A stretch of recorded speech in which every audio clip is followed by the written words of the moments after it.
90년대 소녀들의 마음을 핑크빛으로 물들인 세일러문. 세일러문의 작가는 유유백서의 작가 토가시 요시히로와 결혼해 두 사람은 일본 만화계의 대표적인 커플로 유명한데요. 그런데 이 세일러문의 주인공들의 이름에 담긴 비하인드 스토리를 아시나요? 세일러문 작가인 타케우치 나오코는 고등학교 시절부터 화학과 강물학, 별자리, 보석학에 관심이 많았기에 대학을 화학으로 전공 후 세일러 전사들의 일을 구체적으로 반영합니다.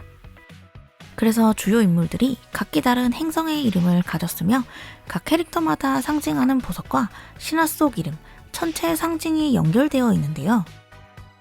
이번 시리즈는 세일러문과 헌터헌터, 전혀 다른 세계관을 가진 이 두 작품이 보석이라는 매개체를 통해 어떻게 연결되는지 알아보려고 합니다. 곤과 키르아, 윙의 스승인 비스케 크로고는 보석 헌터이며 더블 헌터의 칭호를 가지고 있습니다. 스톤 헌터는 이름처럼 각종 광물을 수집하는 헌터를 말하는데요.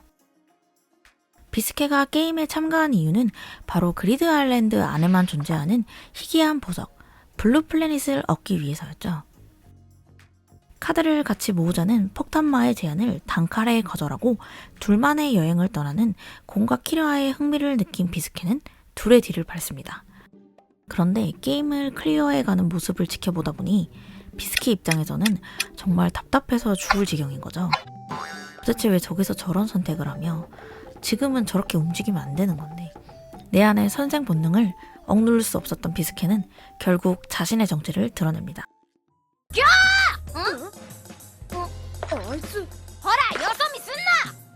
비스케가 굳이 둘의 스승이 되기로 마음먹은 건 곤과 키르아가 가진 가능성을 발견했기 때문인데요.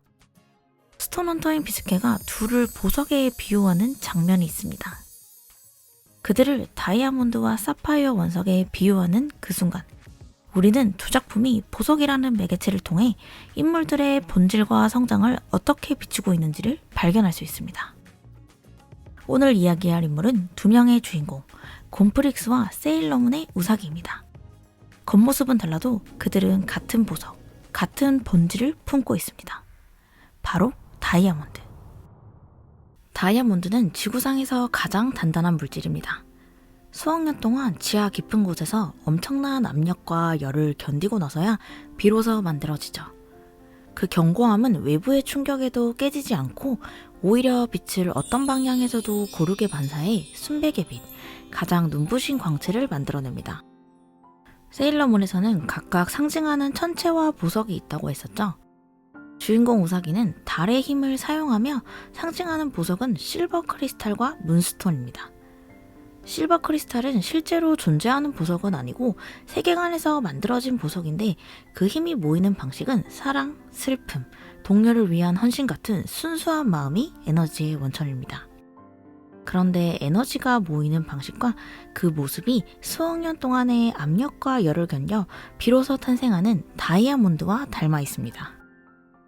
작가는 순수함은 강함이라는 철학을 바탕에 두고 우사기를 떠올렸다고 해요. 세일러문의 첫 장면 혹시 기억하시나요? 늦잠을 자 지각하고 복도에서 벌을 서면서도 슬그머니 도시락을 꺼내 먹는, 어딘가 모자라고 엉뚱하지만 눈물 많고 따뜻한 마음을 지닌 평범한 여학생 우사기. 하지만 그녀에게 운명처럼 다가온 세일러 전사로서의 각성.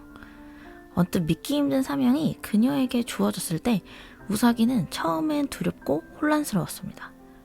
그러나 세상을 어둠으로부터 지켜야 하는 절체절명의 순간, 연인 마모루가 치명상을 입자 그 슬픔과 분노 속에서 눈물을 흘리며 자신의 진정한 힘, 실버 크리스탈이 깨어납니다.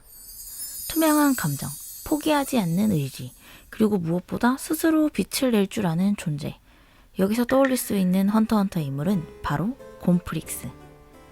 헌터 시험의 시작에서 곤과 크라페카 레오리오는 이상한 퀴즈에 대한 답을 내놓아야 하는 상황에 놓입니다. 선택할 수 없는 질문 앞에서 곤은 대답하지 못합니다. 그리고 그것에 대한 답은 침묵이었죠. 침묵으로 시험을 통과한 후 터널을 건너며 곤이 조용히 말합니다.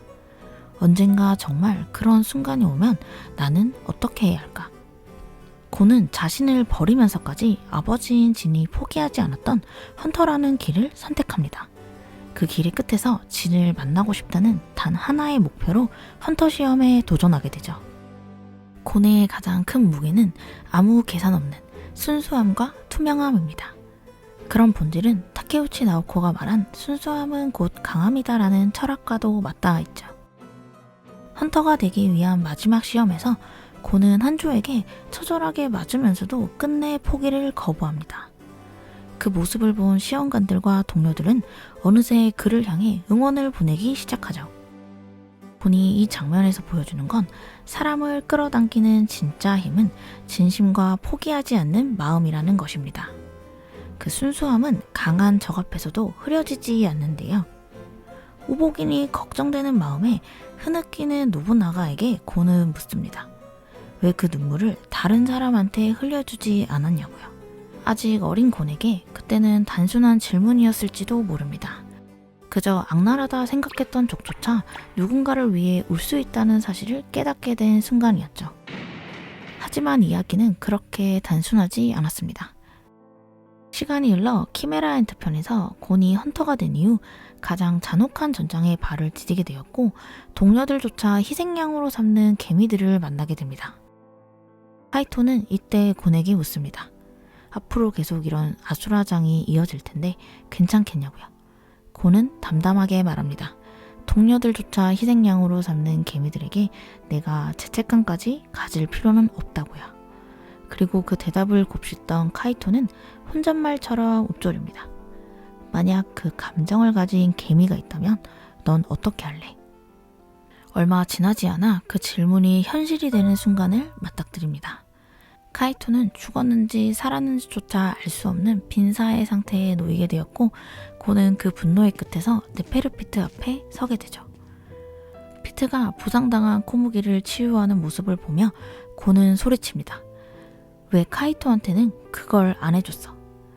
그리고 코무기를 인질로 삼게 되죠.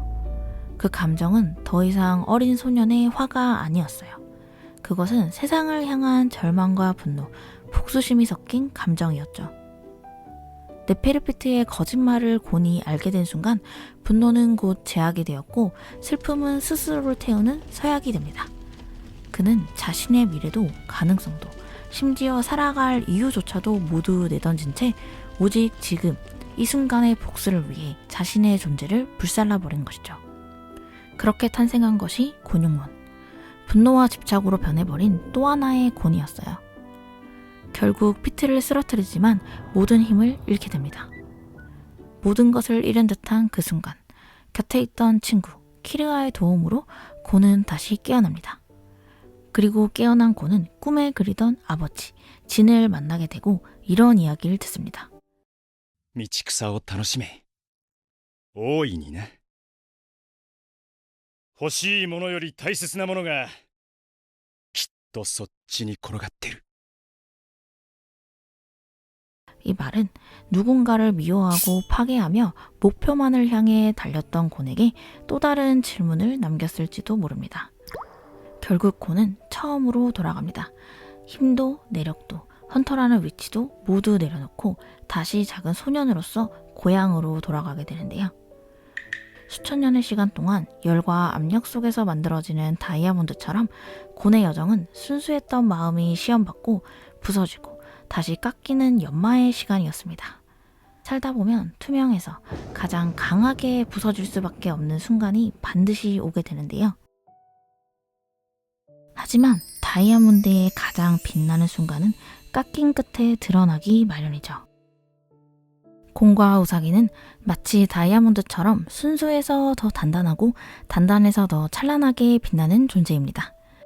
그리고 우리 각자 안에도 저마다의 빛을 지닌 보석이 숨겨져 있죠. 당신을 닮은 그 보석은 어떤 색으로 빛나고 있나요? 다음 이야기에서도 보석 시리즈를 이어가 세일러문과 헌터헌터 인물들을 보석이라는 시선으로 함께 바라보려 합니다. 댓글로 여러분이 좋아하는 캐릭터와 어울리는 보석을 알려주세요. 감사합니다.